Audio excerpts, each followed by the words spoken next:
en place de manière efficace. Parce que si vous voulez, l'intérêt quand on discute de problématiques comme celle-là, l'intérêt c'est qu'on fasse émerger une sorte de synergie qui, lorsqu'on sort, on a les idées claires et on dit je sais ce que je vais faire maintenant. Je sais, j'ai compris. Et puis ça se met en place.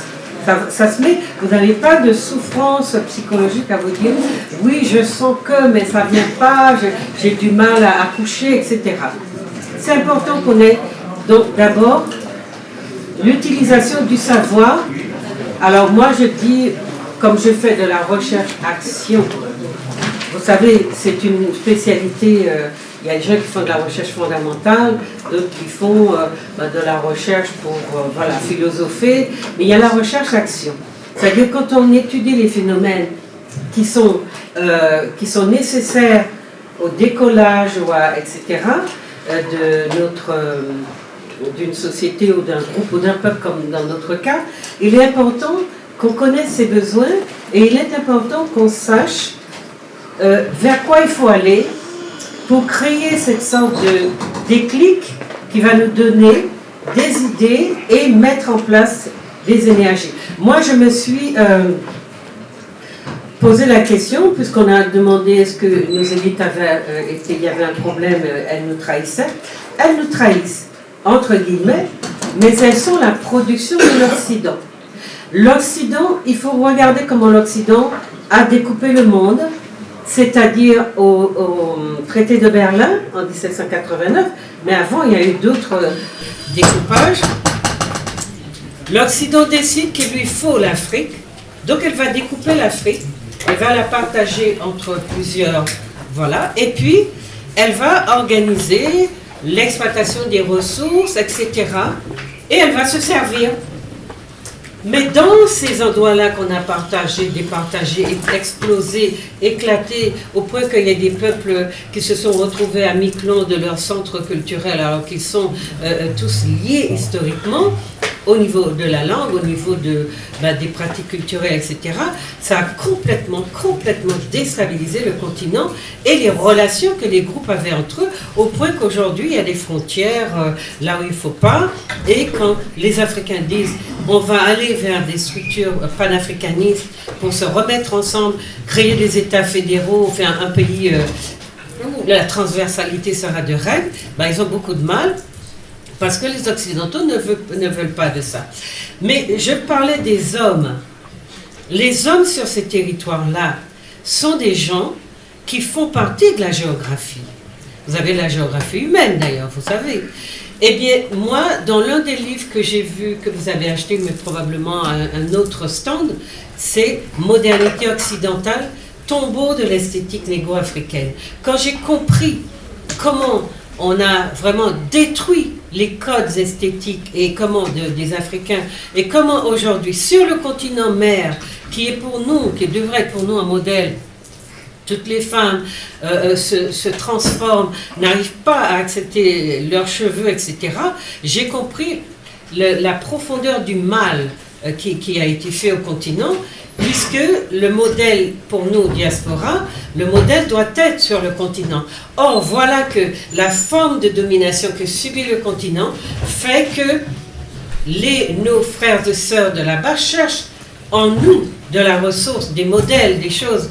Et ça, c'est vraiment une déstructuration qui a renversé complètement, on va dire, la vision du monde qui était celle du continent.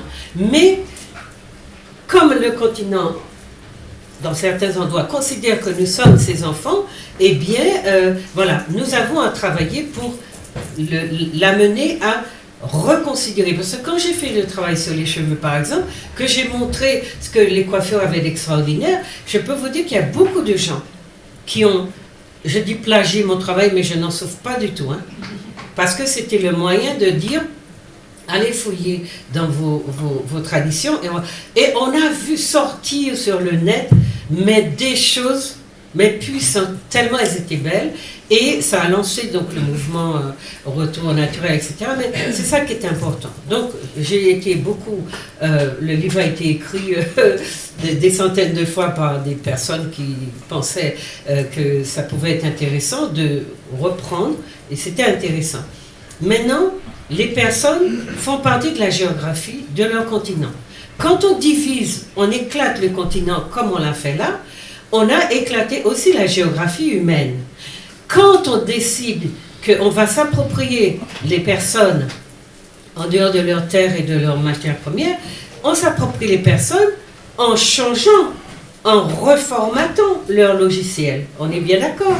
Ça signifie que nous, on occupe ces territoires-là, mais on va vous utiliser à bon escient. C'est-à-dire, vous serez nos prêtres, vous serez nos enseignants, vous serez tout ça, mais c'est nous l'école, et c'est nous qui allons vous donner les techniques, les principes, les philosophies, au point que nos nègres philosophent beaucoup mieux même que les blancs.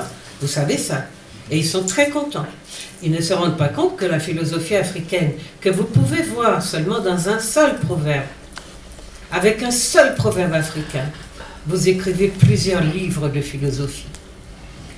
La connaissance que l'Afrique a de l'être humain, de ses vices, de ses, etc. Quand j'ai commencé à comprendre ce que c'était un proverbe africain, j'ai été, et d'ailleurs, si voilà, j'ai le temps de faire ça, parce qu'il y a d'autres priorités, donc je travaille dessus, mais franchement, que les Africains comprennent la lucidité, je ne sais pas expliquer, c'est tellement puissant. Je vous ai dit que quand je lis un proverbe africain avec les savoirs anthropologiques, sociologiques, etc., que j'ai en sciences humaines, eh bien, franchement, je suis fascinée. Et c'est pour ça que je vous dis que c'est une culture magnifique. Même avec ça, on peut faire, repartir, recréer des choses. Le chien ne change jamais sa manière de s'asseoir. Qu'est-ce que vous dites d'autre? Quelle philosophie il vous faut pour expliquer que l'être humain est ce qu'il est, etc. Combien de livres vous pourrez écrire avec cette phrase-là seulement? Et puis tous les jours, hein, quand ils nous parlent, ils en sortent. Donc, il est important qu'on comprenne que le formatage, le reformatage que vont subir les Africains, que les Européens n'ont pas décidé d'exterminer entièrement. Il y a des endroits où ils les ont exterminés entièrement, mais pas en Afrique totalement. Donc il y a des gens là. Et comment on va les utiliser? Comment c'est utiliser leur matière première? Le noir est une matière première qui n'est pas cessée de l'être. Hein? Donc on l'utilise et on fait comme avec Bembe, comme avec Pape Diagne, comme avec tout ça. On les met un peu de côté, mais on les garde sur le coude et on dit, bon, celui-là, on aura besoin, on les connaît, on les a étudiés, on connaît leur psychologie, on sait comment on pourra... Parce qu'il y en a, comme Taubira, qui est une femme d'une intelligence remarquable. Dans quoi Taubira nous a emmenés là? Quelle humiliation, quelle histoire! Une femme aussi brillante. Et une fois qu'ils sont passés par le moule de cette sorte de déconstruction, déconfiture, décapitation, après, ils deviennent des espèces de machins. Parce que Taubira, elle rayonnait quand elle était, avant que Hollande l'ait utilisée pour faire passer la loi sur la famille. Après, Taubira, qu'on a traité de guenon, etc., sans que le gouvernement français se bouge, sans que les ministres se disent non, c'est pas possible, on ne peut pas laisser passer ça, Taubira, elle a avalé, c'était dur, c'était une couleuvre, mais qui ne l'a pas étouffée parce que c'est une femme qui a de la ressource, mais franchement, il fallait le faire. Hein. Et aujourd'hui, tous nos grands qui ont les dents très longues et qui croient que dans le système, ils vont se faire une renommée, eh bien tous, ils ont les dents, on les a machinés, là, je ne sais pas comment ça, quel est le... Hein? Élimés, oui. Limés, et ils redeviennent, ils entrent dans la populace et ils sont éteints. Vous comprenez pourquoi on a besoin d'élites qu'on n'éteint pas? Parce que aujourd'hui, Taubira, c'est quand même quelque chose qui n'a pas de... Voilà, elle écrit, mais bon. Et ce sont d'ailleurs les Blancs qui l'invitent beaucoup hein, sur leur télé, alors qu'ils n'ont pas ouvert la gueule quand on a traité de guenon et qu'elle a vraiment dû encaisser toute seule cette histoire-là. On a un peu d'amour propre. Donc je reprends mon idée sur la philosophie. Je reprends mon idée sur les corps, comment on utilise comme ressources les personnes qui sont sur place. Donc nous, le travail que nous avons à faire, tout à l'heure il y a quelqu'un qui a dit, on est tous responsables, etc. Si on veut, on peut le dire, mais on ne traite pas le petit marchand de cacahuètes sur le continent comme on traite les élites de qui on sait donc on a conditionné mentalement à penser comme des blancs, donc par l'assimilation, et de qui on attend des comportements qui reproduisent, qui soient de vrais relais des dominants, des coloniaux dans la population. Par exemple, pour résumer rapidement, nos populations qui venaient de l'esclavage, une fois que l'esclavage a été aboli, nous sommes sortis de l'état de société post-esclavagiste et ensuite de colonie.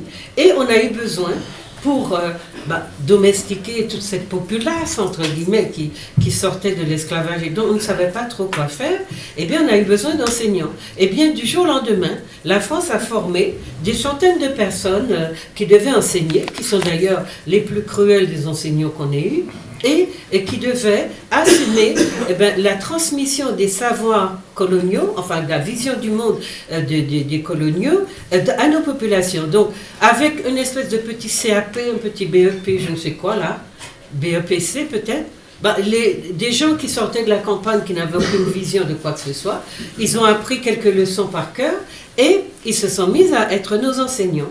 Du jour au lendemain, voilà comment la France par exemple, forment les élites qui sont ceux ou celles qui vont nous médiatiser auprès des instances, etc. Comme ils savent que ces gens-là, sur le plan même de la formation, ne sont pas à la hauteur, mais ils savent qu'ils peuvent s'en servir non seulement pour maintenir la population sous domination, maintenir aussi une idée de la grandeur de la France, parce que ce que la France et les pays colonisés d'ailleurs ont beaucoup utilisé, c'est l'idée que pour être les êtres supérieurs pour lesquels ils se font passer, il faut qu'ils aient construit un peuple de couillons, enfin de gens qui sont sortis de leur système, sortis de leurs racines, de leur soubassement, et qui vont entrer, comme je l'explique dans Impact du racisme, les Noirs sont en équilibre instable en permanence. Et c'est ce manque d'enracinement qui fait qu'ils ne sont pas sûrs d'eux. On a vraiment l'impression que les gens ont peur. Et il y a un autre phénomène qui est très important qu'on doit comprendre aussi, c'est que sur le plan global, vous avez aujourd'hui, quand vous rencontrez des gens, vous avez un blanc qui peut être gentil. Et puis tout de suite après, un autre qui est méchant. Ça inscrit dans les gens une sorte d'insécurité. Vous n'imaginez pas l'impact que ça a sur la décision, le comportement, l'attitude des gens. Comment je vais me comporter? Et une fois que j'entre et que je vois que, bon, moi je suis déjà resté assis dans des cafés, on a refusé de me servir. Bon, après j'ai dit, votre café, foutez-vous-le au cul. Parce que si vous ne voulez pas me le donner, gardez-le et puis faites-en ce que vous voulez. Mais pourquoi j'ai à attendre 1 heure, 2 heures, alors que tous les gens qui arrivent sont servis? Donc je comprends bien que là, je suis en face de quelque chose de mineur, mais que je ne vais pas gagner dans ce combat-là. Ils sont chez eux, ils ont leur façon de fonctionner, c'est mineur. Donc il est très important qu'on comprenne que la question de la supériorité raciale, entre guillemets, elle est maintenue par beaucoup de stratégies. Et notamment Kalachnikov au point, et base militaire partout sur le continent. Aujourd'hui, on demande aux Français, aux Américains, aux Anglais, et tous ceux-là qui en ont. Est-ce que moi j'ai des bases militaires chez vous? Et pourquoi en avez-vous chez moi? Et quand je vous dis que je n'en veux pas, pourquoi les gardez-vous? Les maintenez-vous sur place? C'est quoi ce machin, cette manière de fonctionner? Donc il y a beaucoup de choses qu'on n'interroge pas, parce que voilà, nos chefs d'État, les Houphouët-Boigny et tout ça, on dit qui dit ça. Prenez l'exemple des majordomes dans les maisons de personnages importants. Les majordomes, les personnes qui reçoivent, qui machin, oui monsieur, oui si, oui seigneur, oui comte, oui roi, oui reine, etc. Vous voyez leur comportement? Ce sont des gens qui sont tellement imprégnés de comment vous dire ça, de la situation de leur maître, puisqu'ils servent des maîtres, que ils sont effectivement beaucoup plus durs. Alors, on va avoir des situations où ils vont refuser l'entrée à quelqu'un et le maître va venir, va dire quoi, Mireille, qu'est-ce qu'il y a? Eh bien, oui, ce monsieur, cette dame, elle veut entrer. Laissez-la entrer. Donc, on est dans cette situation aussi entre Noirs et dans les relations avec les Blancs. Dans nos colonies, les maîtres ont souvent, une fois qu'ils ont eu peur de se salir les mains, qu'ils ont donné le sale boulot aux nègres, eh bien, ils ont été dans des postures où ils se pouvaient se comporter en grand seigneur.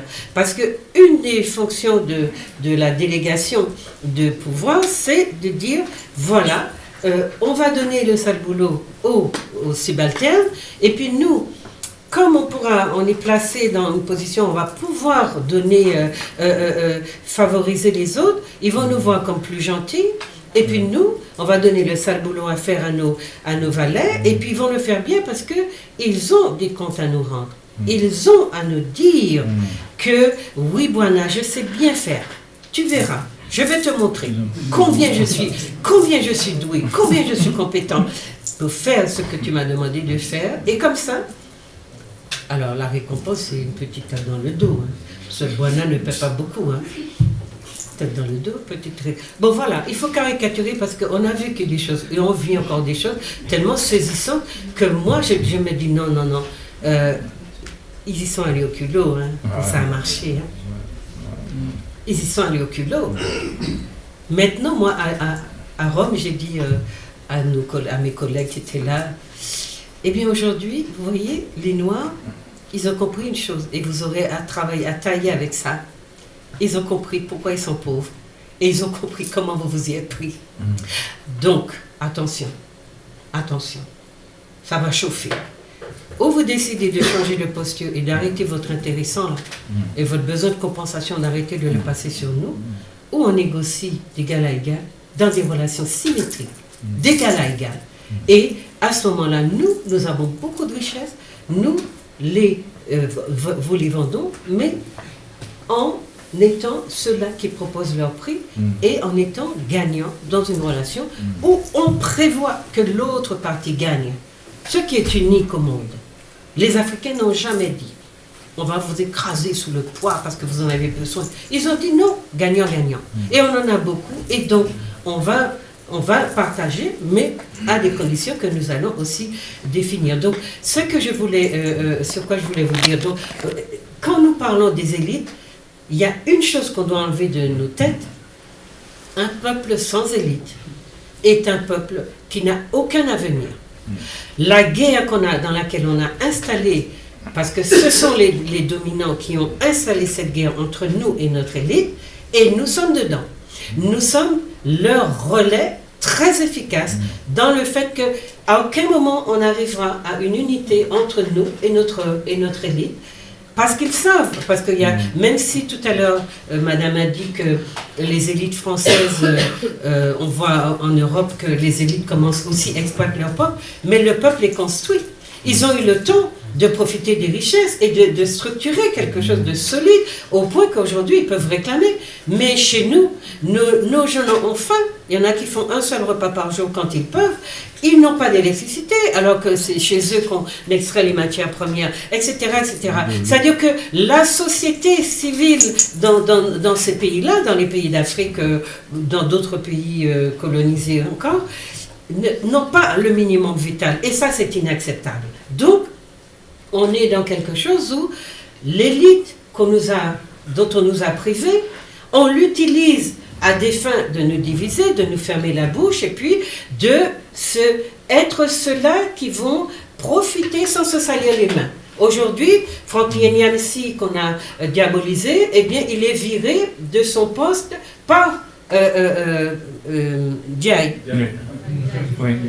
Et nos gens nous disent, oui, c'est les Africains qui ont vendu les Africains. On essaie de leur expliquer comment fonctionne le système. Là, aujourd'hui, vous avez les preuves sous les yeux.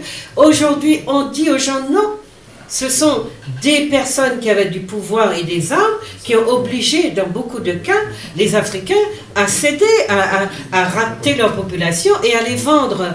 Eh bien, ils ne veulent pas le comprendre. Mais là, vous leur dites, eh bien, voilà des exemples concrets qui se passent en 2023. Est-ce que vous comprenez comment ils ont procédé, comment ils s'y ont pris? Mais non, parce que l'idée qu'on nous a mis aussi en tête, c'est que ce sont les Africains qui nous ont vendu encore une manière de nous diviser, et donc les Africains seraient censés venir nous demander pardon. Moi, je demande réparation.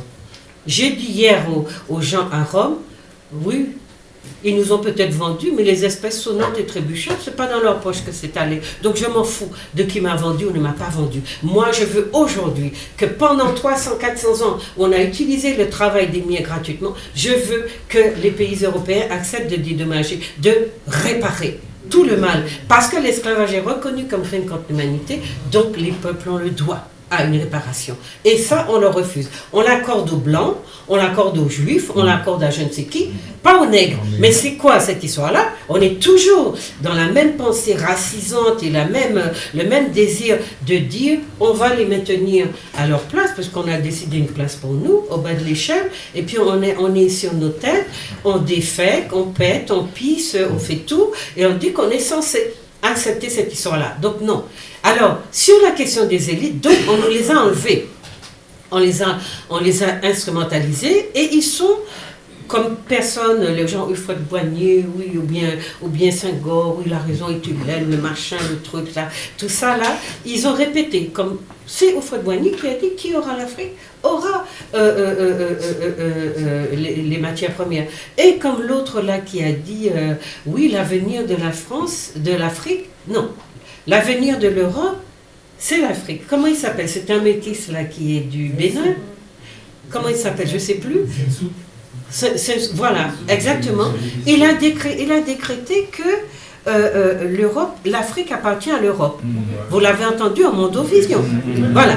Donc, voilà des gens qui sont au service de ça. Et on va les entendre, on va les mettre en avant, on va les faire passer à la télé, parce que, voilà, vous voyez, ce sont les nègres eux-mêmes qui disent ça. Mais vous savez que c'est une mascarade et que nous, on est sortis de ça et qu'il faudra qu'on passe à autre chose.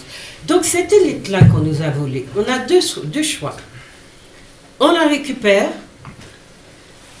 on la met devant ses responsabilités, ou on lui dit, tu es HS, on ne veut plus de toi.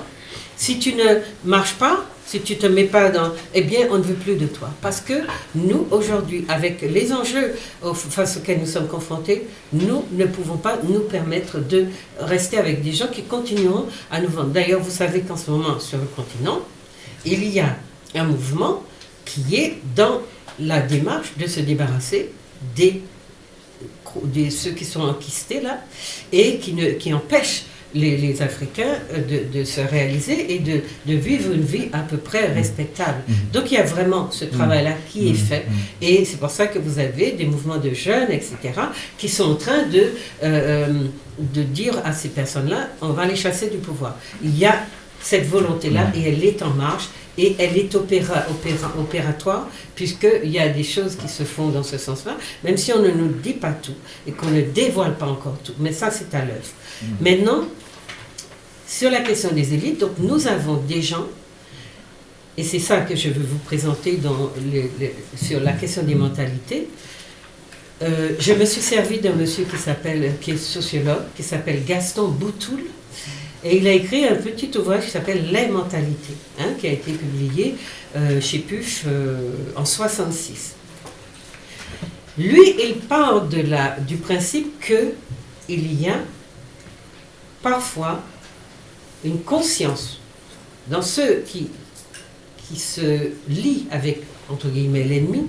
Il y a une forme d'acceptation, une forme de conscience claire de ce qu'ils sont en train de faire, et qui sont vraiment dans l'acceptation du travail avec l'autre, parce que le groupe de référence qui est devenu le leur, dans lequel ils ont été socialisés, parce que vous savez qu'on a deux groupes, on appartient à un groupe, mais nous sommes socialisés dans la perspective du groupe dominant, c'est-à-dire on prend l'enfant, on le sort de son milieu, de sa campagne, de tout ce que vous voulez, et puis on le met dans une école où les valeurs qui sont enseignées sont des valeurs des classes dominantes. C'est vrai aussi pour les petits blancs des campagnes, et c'est vrai encore plus pour nous qui sommes à la fois peut-être parfois des campagnes, même des villes, et qui sont donc socialisés dans des modèles qui sont conçus par les blancs dans la perspective de nous garder parce que le projet c'est vraiment de nous désocialiser de nos cultures, nous en défaire et nous installer dans une culture de l'aliénation. Et je vous ai dit que ce que ça produit, c'est une forme d'instabilité mentale, une instabilité, une insécurité que vous sentez si vous faites bien attention aux Noirs qui sont dans des quêtes. Vous sentez ce déséquilibre, ce manque d'assurance. Et ce manque d'assurance, comme je vous l'ai dit, c'est une construction, c'est entretenu. Donc, ce n'est pas dans votre ADN. Il faut vraiment sortir de tout ça. Moi, je suis contre l'essentialisme, je suis contre la façon qu'on a d'utiliser la race pour dire que, je vous l'ai déjà expliqué, donc je ne reviens pas dessus, mais soyez vigilants à ce niveau-là. Donc, vous avez deux groupes, un groupe d'appartenance qui est le vôtre, la famille dans laquelle vous naissez, et puis un groupe de référence, puisqu'on vous apprend à sortir de vos racines pour regarder l'autre comme un groupe qui a de la valeur, qui est prestigieux et qui fait envie. Donc nous sommes dans cette éducation-là, donc n'attendez pas que nos gens qui passent par ces écoles-là produisent d'autres comportements que ceux-là que nous connaissons. C'est pour ça que c'est important. Donc dans le travail que nous comprenions ce fonctionnement-là, nous sommes socialisés pour préférer l'autre, pour préférer sa culture, sa civilisation, son modèle, sa pensée, sa philosophie, sa littérature. Et quand vous regardez le nombre de Noirs qui brillent parce qu'ils sont de grands littérateurs, de grands philosophes, dont on n'entend rien, on ne voit rien, on ne comprend rien, eh bien vous avez ces personnes de qui on dit que leurs relations en fait sont réduites. La circulation des idées est très circonscrite et c'est réduit souvent aux échanges dans le cadre quasi privatif de clubs, de services, de machins comme ça. C'est comme cela que les Noirs et les Blancs se rencontrent. Alors je ne parle pas des francs-maçons, de ceux qui donnent les lignes à suivre, etc. Il y a un rapport à minima entre Blancs et Noirs au niveau de l'élite, et l'élite noire qui n'a pas inventé son modèle, et incrusté comme dans le système scolaire, incrusté, enquisté même dans une vision du monde et des savoirs que les Blancs sont ceux-là qui les maîtrisent, et donc vous êtes toujours en train d'attendre, quand vous êtes dans cette perspective-là, que les consignes viennent d'eux. Donc c'est comme ça moi j'ai beaucoup travaillé sur comment les Blancs ont assis leur supériorité sur les nôtres, et c'est plein de petites stratégies et de stratagèmes comme ça. Donc, groupe de référence, ok, moi en tant que tel, je fais une croix sur mon groupe d'appartenance. Je n'existe pas. Je ne suis personne, puisque je n'ai pas inventé de modèle, je n'ai pas inventé de science, ni d'écriture, ni de quoi que ce soit. Je suis totalement ignorant, puisqu'on m'a formé, on m'a sorti de mon milieu comme Saint-Gor et Houphouët-Boigny, on m'a mis dans des monastères. Dans les monastères, les prêtres m'ont dit tout le temps en Afrique, oui, on est nul et non avenu. Voilà, maintenant, ils amènent la civilisation. Et donc, moi, dans mon petit cerveau, même, Cheikh Anta Diop, on se demande comment il a échappé à ça. Cheikh Anta Diop a été élevé par eux. C'est un miracle. Et je me dis que les ancêtres, parfois, ils sont quand même là un peu, ils veillent un peu sur nous. Eh bien, on leur a appris à se défaire, surtout qu'on les a pris petits. On les a emmenés dans ces écoles, donc dans les espaces urbains ou bien christianisés. Et vous comprenez, donc il y a une histoire à écrire sur notre élite, comment elle est formatée. Et il y a une histoire à écrire aussi, pourquoi tout petit, regardez les enfants adoptifs, vous avez un bel exemple, non? Les enfants adoptifs noirs, il y a tellement de Blancs qui adoptent des enfants noirs. Moi, ça m'a toujours vraiment peiné, mais à un niveau, parce que ça veut dire que c'est juste un petit qui a faim, et pour lui donner un peu de bien-être, donc je vais le prendre et le chouchouter, parce que moi aussi, j'ai un besoin d'affection, besoin de m'épancher, voilà. Et puis, une fois que je le prends, tant qu'il est petit, je l'adore, je le chouchoute, parce qu'il n'a pas de capacité de me dire... Et puis quand il commence à avoir 10, 12 ans et qu'il commence à me cracher au visage, à me dire qu'il en a marre, il veut savoir qui il est, d'où il vient, parce qu'à l'école, on l'emmerde avec ses cheveux, on le touche de partout, on ne lui demande pas son avis pour toucher ses cheveux ni son corps, on lui demande tout le temps pourquoi il est noir. Et j'en ai marre. Et ils explosent à la maison, et les parents ne comprennent pas parce qu'ils ne sont pas préparés à ça. Eh bien, le principe du parent adoptif, c'est un peu ça, de la culture dans laquelle on est mal, parce qu'il y a vraiment quand même des choses qu'il faut qu'on comprenne, qui ne peuvent pas fonctionner. Vous êtes dans un système, quand vous êtes à l'école de votre école, c'est un projet. J'ai toujours été frappée par la folie des parents noirs. de mettre les enfants à l'école et de les envoyer se former. La petite qu'on vient de tuer là, qu'est-ce qu'elle a dit? On l'a envoyée en Turquie, parce que je crois qu'il y a une histoire de bourse, et puis on vient de la tuer. Elle dit à ses parents, à sa mère, maman, fais-moi revenir, je ne peux pas, etc. On va me tuer. Les parents ne réagissent pas parce que pour eux, c'est peut-être un caprice, etc., etc. Et puis, bon, on leur apprend que leur fille a bien été trucidée. Mais vous voyez cette folie de l'école sans contenu. Qu'est-ce que notre peuple n'a jamais compris de l'école? Parce que ce principe-là n'existait pas en Afrique. L'école, c'est l'école de la pratique, c'est-à-dire on ne sort pas l'enfant de son environnement, on n'apprend pas, on a tous les proverbes. Et les contes sont des livres d'école. Reprenez les contes africains. Dans les contes occidentaux, tout ce qui se gagne l'est par la ruse. La ruse et le mensonge. Eh bien, comment voulez-vous former, surtout que c'est pour les enfants, aux enfants que vous vous adressez, comment voulez-vous former des gens qui soient des personnes doigts dans leurs bottes tout se gagne par le, vous connaissez, Maître Renard, Maître Corbeau sur un arbre perché, Maître Renard par l'odeur alléchée, tenait en son bec un fromage, Maître Renard par l'odeur alléchée, lutin à peu près ce langage parce qu'il veut le fromage.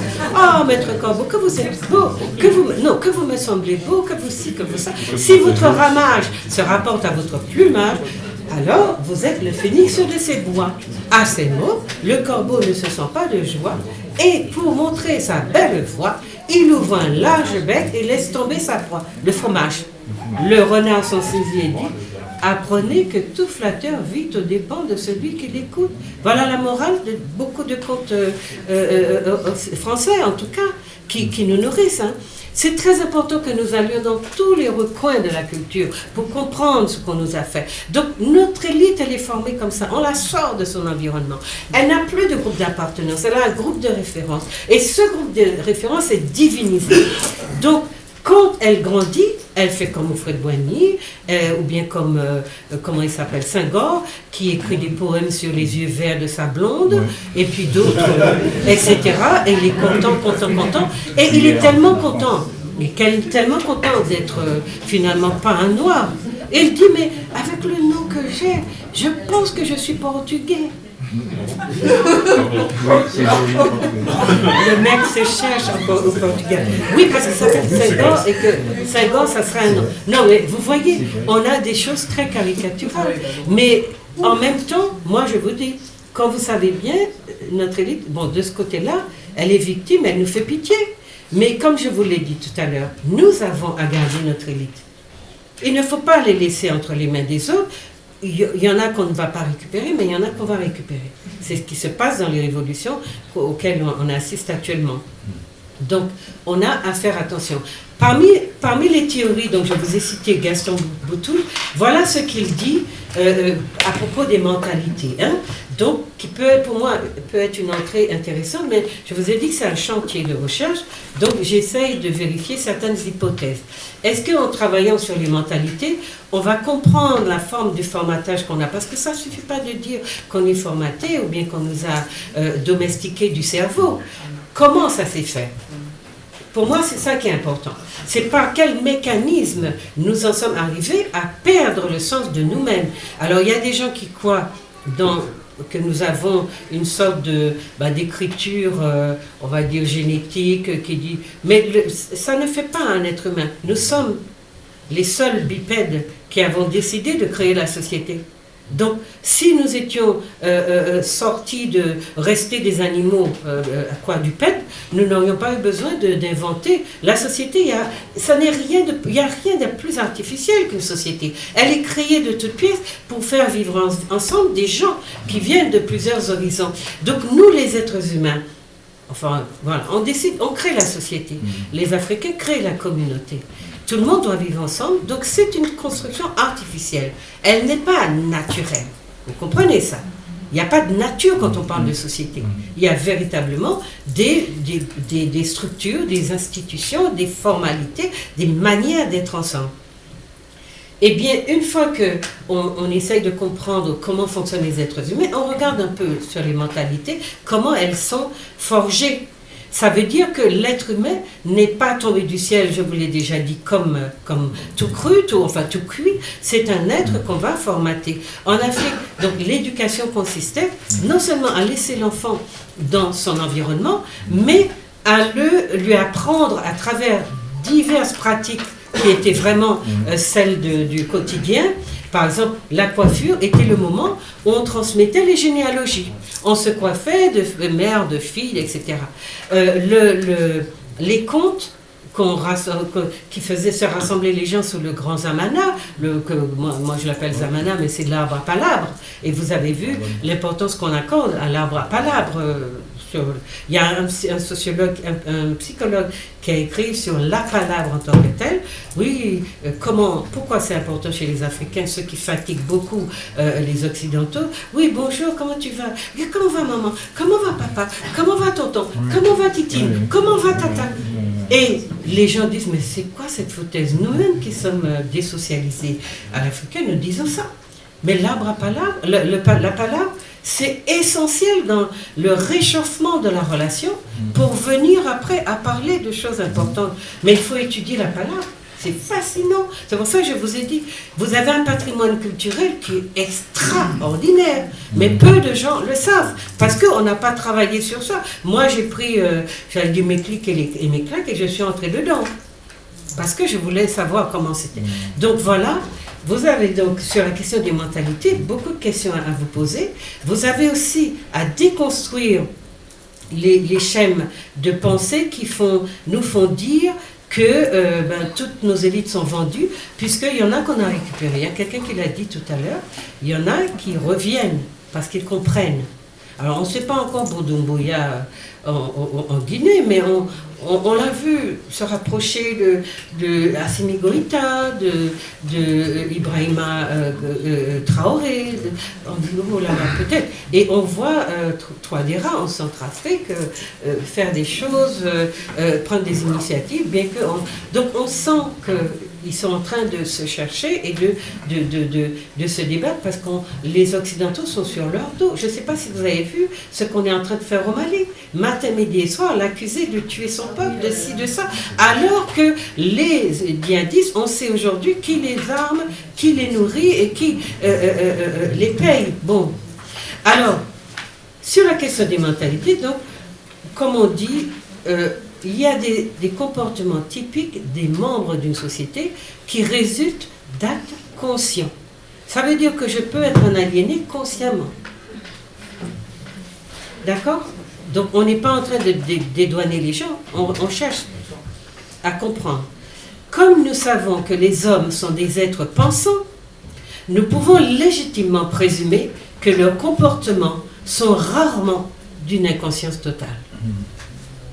Ils se rattachent toujours à un minimum de délibération que les méthodes de dressage les plus énergiquement basées sur le réflexe conditionnel n'ont jamais réussi totalement à détruire chez l'homme. Sans doute, cette autodétermination est-elle souvent illusoire. Cependant, même illusoire, la délibération n'en existe pas moins dans notre fibre intérieure avec tous les attributs de la réalité psychologique. Premièrement, vous avez compris que avant de décider, même quand on est aliéné et qu'on est perdu pour son peuple, il y a une délibération qui se fait. Alors elle se fait comment? On va voir.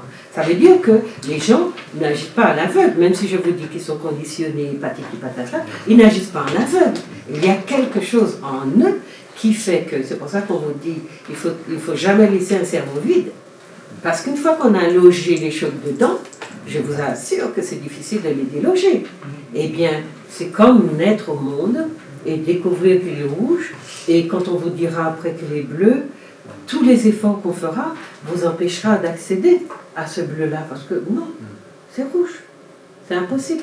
Vous avez vu aussi pendant les trucs là, je crois que le Covid, je sais pas quoi, un petit Malien qui se prenait pour un blanc et qu'on a assassiné médiatiquement.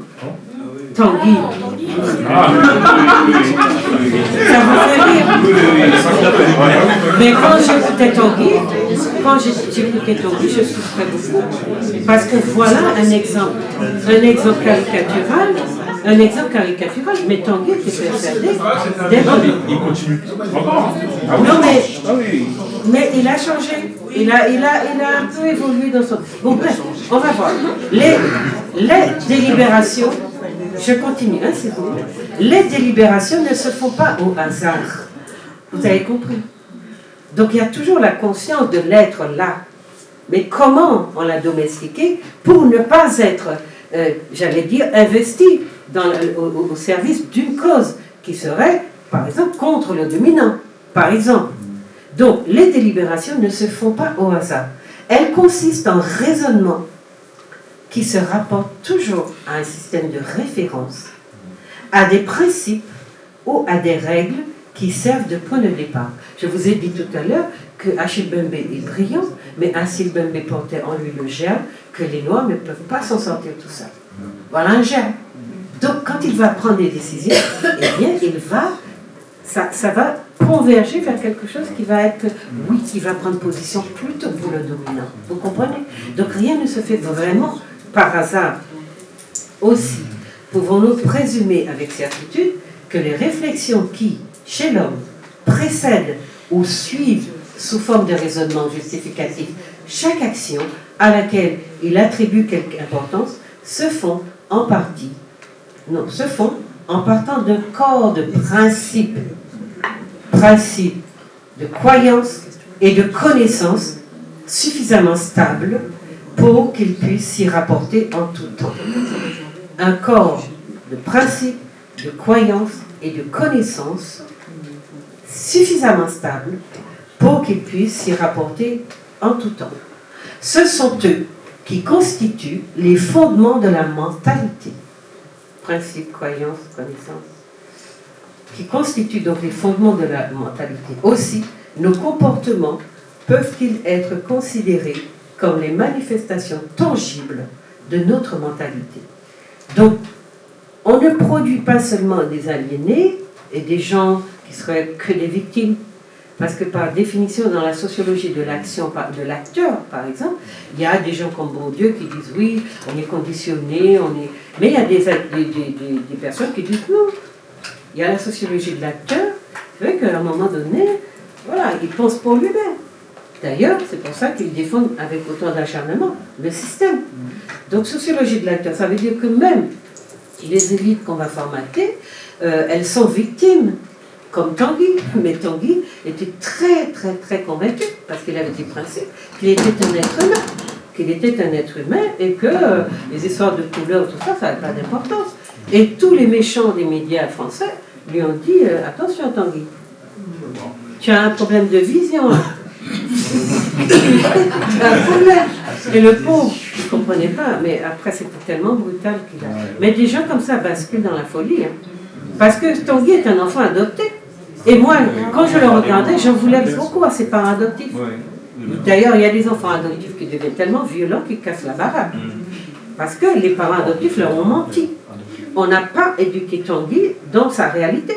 Et c'est ça qui est extrêmement égoïste dans le principe, le système de l'adoption, qui est extrêmement égoïste. Les gens qui sont en mal de bébés, qui ont besoin de s'épancher, de donner de l'affection, eh bien, ils veulent un poupon.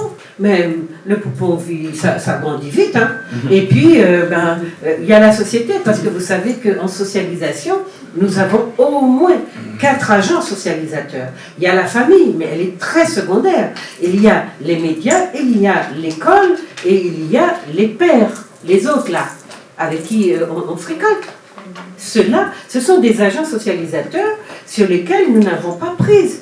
Dans les médias, si vous n'êtes pas assis à côté de votre enfant pour surveiller ce qu'il ingurgite là, eh bien dans tous les films qu'on a fait pour les petits-enfants, le petit noir, il apprend qu'il est zéro, et que c'est la petite fille blanche qui domine, qui dirige, et que lui, il doit dire oui, il est là, on entend dire 2 mots sur un film qui dure 1 heure, on a compris, quoi, on a compris comment il est fabriqué. J'ai déjà dit aux parents de faire attention à ne pas laisser les enfants seuls devant la télé, parce que vous connaissez l'expérience des poupées.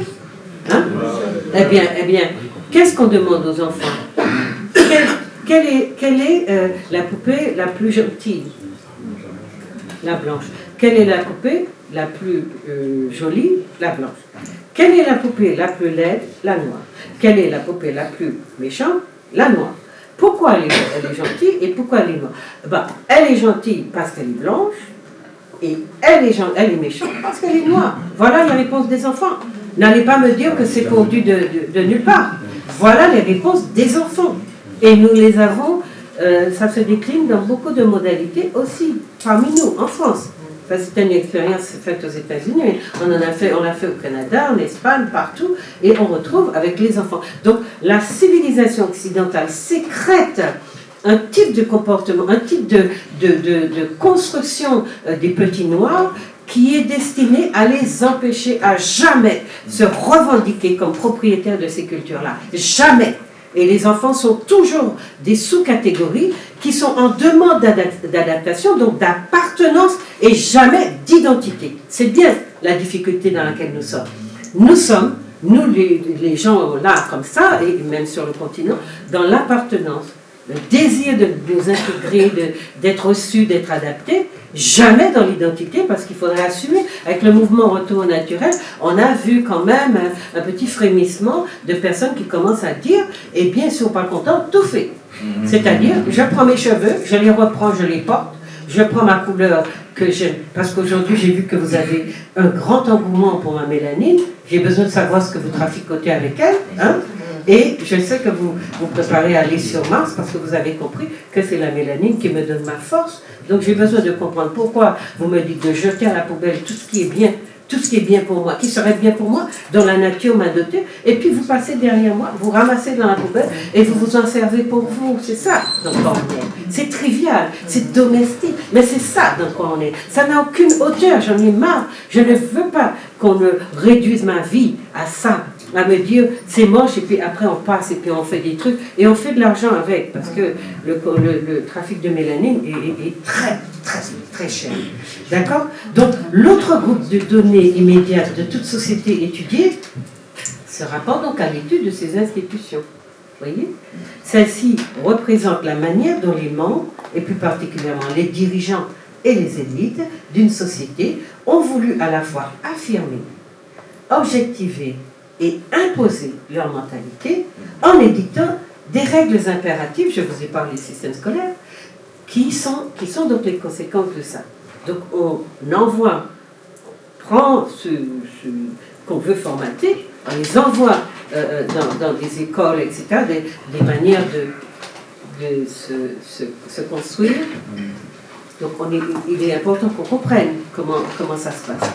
Donc les mentalités, vous avez vu, basées sur les connaissances, etc., il y a des principes à la base, et puis il y a les institutions qui permettent qu'on aille, que ces principes-là passent dans des savoirs, ou bien des savoir-être, ou bien dans des formatages, hein, parce que la socialisation n'est rien d'autre qu'un formatage.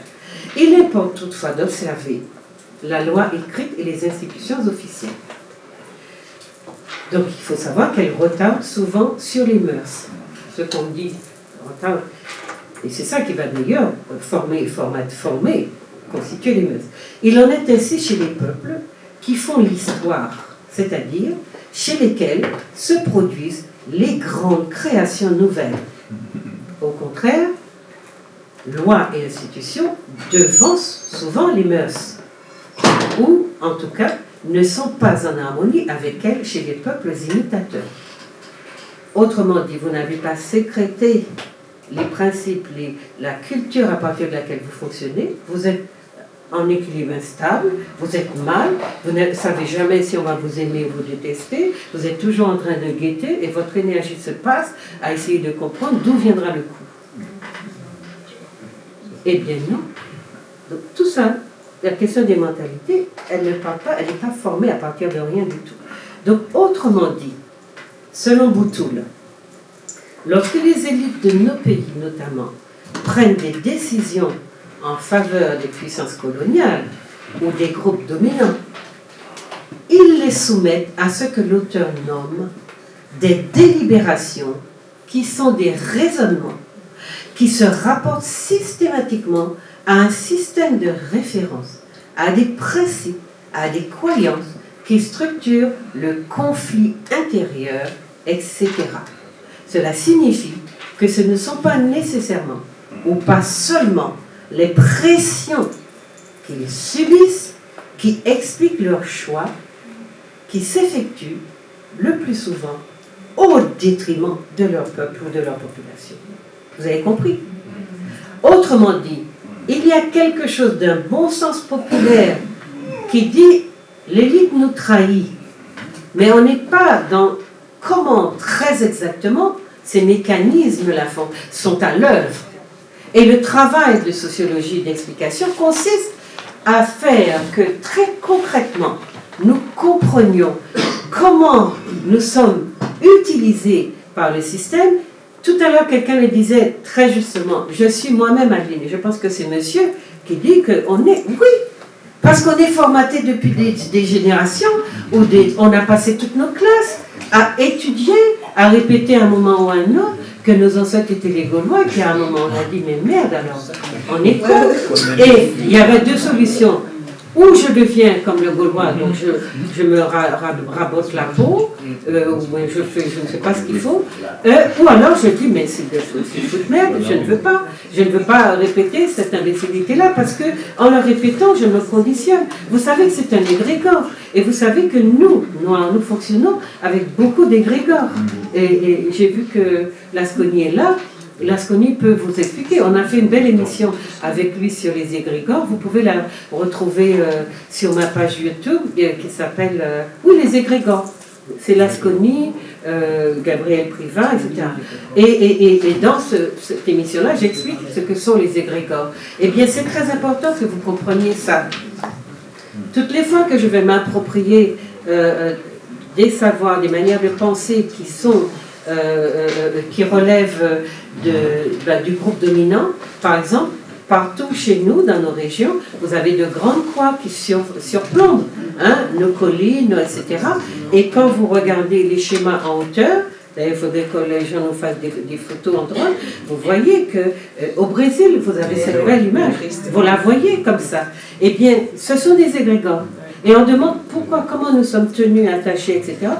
Les gens qui ne croient pas dans ça, dans la puissance des énergies qui nous ficellent, ils n'y croient pas, eh bien c'est dommage, parce que oui, les gens qui ont inventé l'espace comme ils l'ont inventé là, ça n'est pas nous. Et pourquoi on a criblé l'espace de symboles religieux, des égrégores, donc, qui nous tiennent dans une espèce je sais pas moi, de pression, de carcan, et qui fait qu'on se demande, mais pourquoi on n'arrive pas à se libérer de certaines choses? Regardez votre espace. Vous savez que nous sommes ceux-là qui connaissent le moins leur espace, parce que nous avons toujours été au service des autres, et on a vu pas plus loin que le bout de notre nez, et on ne regarde pas l'espace. Regardez les touristes quand ils viennent chez nous, ils nous poussent d'une chèque-note en disant que nous on ne sait rien. Ils ont des cadres d'état-major, ils savent mieux que nous, et quand on dit mais comment il fait semblant, comment il est mieux, il est chez moi, mais il est chez vous, mais il sait mieux que vous qui est chez vous. Où est chez vous? Est-ce qu'il y a chez vous à voir? On lui a indiqué dans les guides touristiques, on ne vous a pas consulté pour vous demander est-ce que... Vous voyez comment nous sommes dépossédés? Attention, c'est pas de la blague. Donc, comment Gaston Boutoul, donc définit les mentalités? Donc, vous avez bien compris que ce ne sont pas que des pressions, que les gens, en fait, la façon dont le système nous travaille, nous formate à plusieurs niveaux. C'est-à-dire, nous, là, quand on veut déconstruire, on dit ouais, on est aliéné, etc. Et puis, ok, on va essayer de mettre de côté les choses qui sont les plus visibles, les plus, voilà, qui nous impactent de manière la plus visible qui soit, la manière la plus visible qui soit. Mais tout ce qu'on a semé en nous, tout le système de savoir qui est dans notre inconscient et qui est en liberté, qui vole de ses propres ailes la nuit pendant qu'on dort, ou même dans des actions terribles, importantes pour nous. Tout d'un coup, on dit, mais qu'est-ce qui lui est arrivé? Comment elle s'est comportée? Qu'est-ce qu'il y a? Mais non, mais on n'a pas impacté que votre conscience. Votre inconscient est profondément travaillé parce qu'on ne naît pas avec une conscience où on est conscient tout fait, enfin. C'est une socialisation. L'imaginaire, quand je dis aux gens, l'imaginaire, c'est ce que c'est? Oui, on va chercher. Mais je dis, l'imaginaire, c'est d'abord, il y a d'abord le mot image dans l'imaginaire. Alors, les images, elles nous viennent d'où? Quand vous allez dans l'église, vous dites aux gens, mais est-ce que vous savez que les bondieuseries, là, tout ça, avant, c'était des faciès comme les vôtres, hein? Quoi? Non, les gens sont prêts à vous faire des crises cardiaques parce que vous leur dites que Dieu peut être noir. Mais c'est tellement violent que ça vous fait peur parce que vous vous dites, non, ils nous ont eu. Ils ont travaillé, ils ont bossé, ils ont bossé. Et excusez-moi, je suis dans les sciences humaines, moi je peux vous dire ce que ça signifie concrètement, c'est vraiment, vraiment, bon, on ne va pas s'éterniser là-dessus, mais c'est violent. Alors, donc, il y a tous les comportements, ça c'est pour vous expliquer comment donc il définit les mentalités, c'est l'élément le plus irréductible qui est d'ordre psychologique. Elle constitue la synthèse dynamique et vivante de chaque société. Elle est immanente à chacun de ses membres.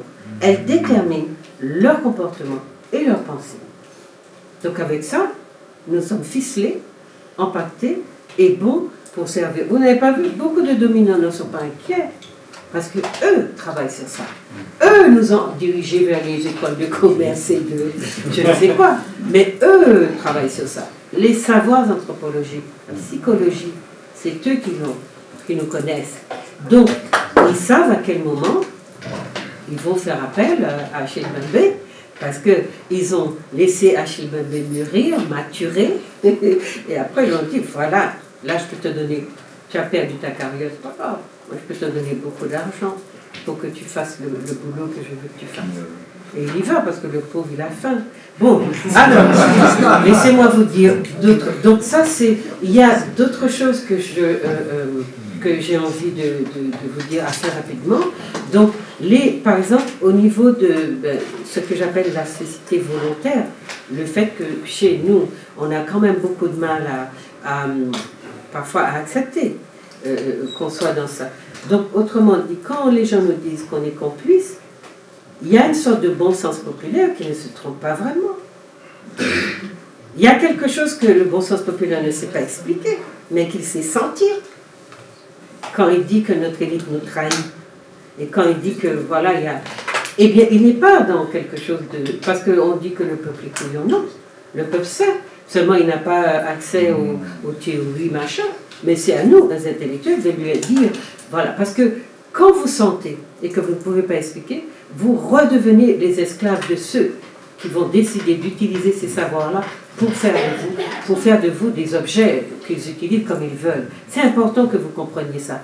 Donc l'approche théorique est indispensable parce que vous mettez ensemble la théorie et l'action et le pragmatique, eh bien, vous êtes tout de suite transcendant parce que vous comprenez le sens de ce que vous faites et de ce qui vous arrive au moment où vous êtes en train de le vivre. Donc je peux expliquer, oui, là on m'a humilié, je sais ce que ça veut dire, je sais qu'en me tournant le dos, ça veut dire qu'on ne veut pas que je m'adresse ou qu'on ne veut pas me donner l'information que je veux. Je décrypte en même temps que je vois, que je vis.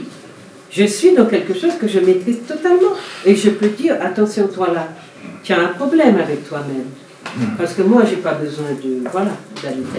J'ai juste besoin de renseignements. Et si il te faut autant de tralala pour me donner cette information qui me libérerait beaucoup plus vite, te libérerait beaucoup plus vite de moi, de ma présence dérangeante, eh bien, voilà, c'est que tu as fait de mauvais calculs. Donc je dois savoir, je dois pouvoir décrypter en même temps que je vis. Je dois pouvoir donner du sens à ce que je vis.